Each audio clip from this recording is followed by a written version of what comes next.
Bob's movie review. Gonna tell us what's true. Bob's movie review. Got opinions to view. Hello movie lovers! As always, I hope you do enjoy the video.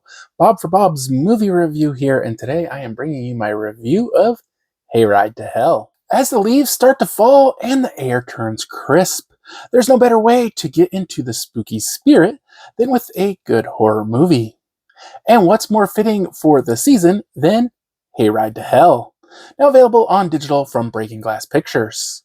First, I want to give a big thanks to Breaking Glass Pictures for sending over a screener for this review. Now let's dig into the film and see if it's worth the ride. We all know that as Halloween approaches, we flock to haunted houses, corn mazes, and yes, haunted hayrides. It's a nostalgic tradition, a mix of childhood fun, that safe thrill of being scared. Hayride to Hell takes that concept and, well, turns it on its head, because this isn't your average hayride, it's a blood-soaked journey into madness, complete with two horror legends leading the charge, Bill Moseley and Kane Hodder. You heard that right, this film features Bill Moseley as Farmer Sam, the twisted mastermind behind the haunted hayride, and Kane Hodder as Sheriff Jubal, the lawman with a vested interest in keeping things in order. Moseley is really the star here. You might recognize him from his iconic roles in films like The Devil's Rejects or House of a Thousand Corpses. And once again, he brings that maniacal energy that horror fans just love. In Hayride to Hell, Moseley's portrayal of Farmer Sam is what keeps this movie from falling apart at the seams. He's over the top, unnerving, and honestly, just a blast to watch. Sam is the kind of character you both love and hate. He's got that creepy charm, but you definitely don't want to end up on his hayride. So what's the story? Well, Sam runs a family farm that's been in his family for generations, and every fall he puts on a haunted hayride to entertain the locals. You'd think the town would love that, right? But of course, there are always those snooty, uptight folks who think it's all too macabre and want it shut down. But it's more than just the hayride they want to put a stop to. Sam's farm is sitting on prime real estate, and the local developers are drooling at the chance to seize his land. To make matters worse, Sam's in financial trouble. He's about to default on his loan, and unless he comes up with something quick, the farm will be taken out from under him. Now, here's where things get interesting. Sam, being the clever and slightly unhinged guy that he is, makes a deal with the townsfolk. He'll put on the best haunted hayride they've ever seen. And if they enjoy it, he gets to keep the farm. But if they don't, he'll shut it down for good. And they can have the land. Sounds like a fair deal, right? Well, Sam's idea of good hayride is a little more extreme than anyone was expecting. Let's just say on this hayride, the victims aren't always actors. Now let's talk about the film's overall vibe. Is Hayride to Hell a masterclass in horror filmmaking? No, not at all.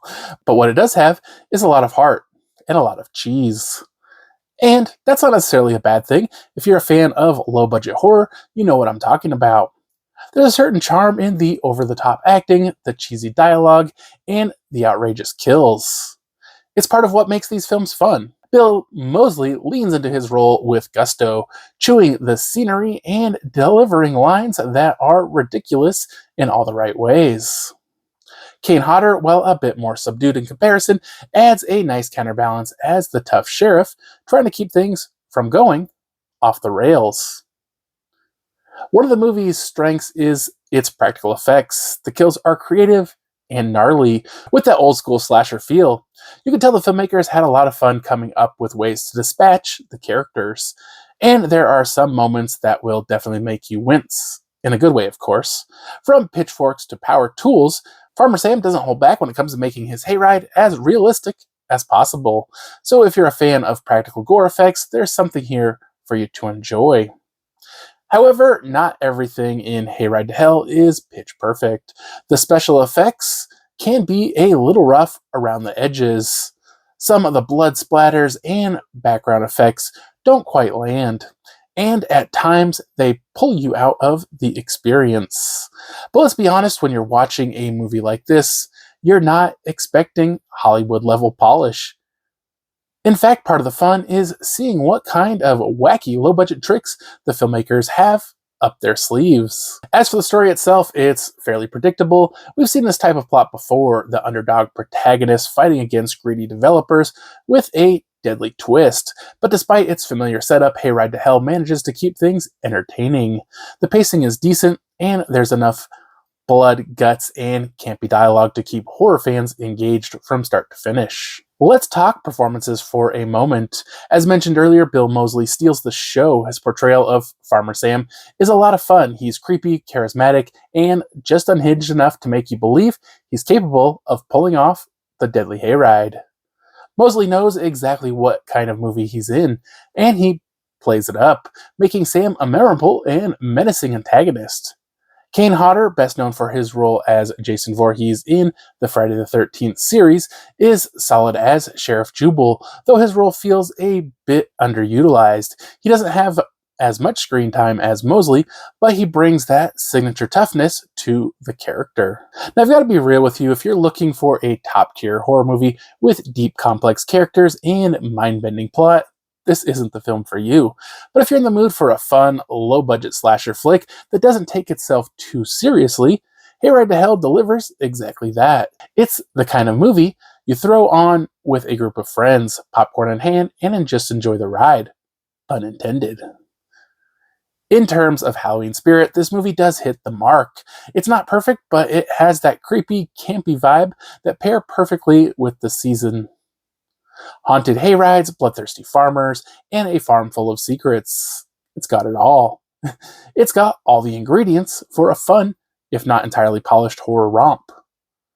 So in conclusion, Hayride to Hell is a mixed bag.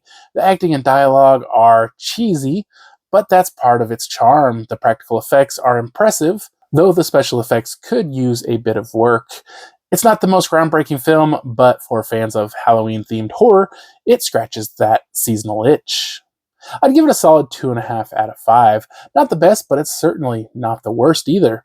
If you're a fan of Bill Moseley, Kane Hodder, or just love a good old hayride with a killer twist, give it a watch. And once again, big thanks to Breaking Glass Pictures for sending a screener. Haunted Hayride to Hell is out now on digital, so if you're looking for a fun way to kick off your spooky season, hop on board this hayride. Just don't expect to make it out alive. I've been wondering Bob's thoughts on the latest blockbuster scenes. Does he say it's all worth seeing? But just some dream. Bob's movie review, gonna tell us what's true. Bob's movie review.